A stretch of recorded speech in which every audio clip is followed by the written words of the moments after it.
With Asian stocks tumbling overnight and U.S. stocks on a bit of a losing streak, it's no surprise the U.S. dollar has found a couple of bids. Now, can this bout of risk aversion last? Well, here now with his perspective on the global currency market is Ashraf Laidi. He is chief market strategist at CMC Markets in London. And Ashraf, I know you're describing yourself as a bit of a Debbie Downer when it comes to the dollar. Where do you see the dollar headed here?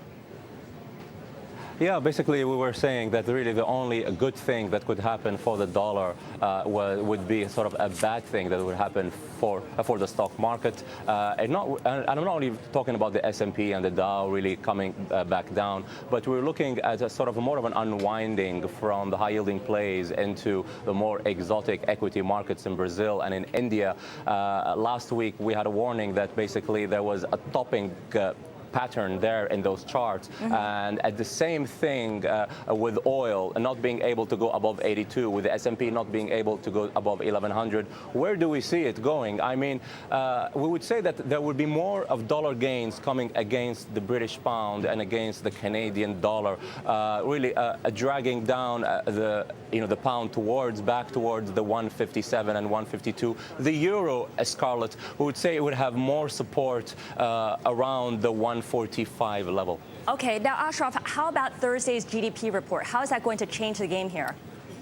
You know, everybody is really trying to focus on whether we're going to get 3%, are we going to get 2.9, 2.8, but I think things are going to be a little bit more complex than that. First of all, these numbers are not complete yet. They're based on data that is not all complete. The other thing is that, here's the thing, if the numbers or if the rise in the GDP would be mainly coming from inventory accumulation rather than consumer-led recovery, I do not think that that could be so great for the dollar. If the personal consumption expenditure component of the GDP comes in higher than expected or come in better than Q2, that could help the dollar, and it would give us hopes that this recovery or any signs of it is really coming from the consumer. That would give the dollar chances for more of a protracted increase. So PCE is key here when we're looking at GDP. You mentioned the emerging markets earlier. What sparked the sell-off in Brazil or in India? Was it the capital controls that were imposed?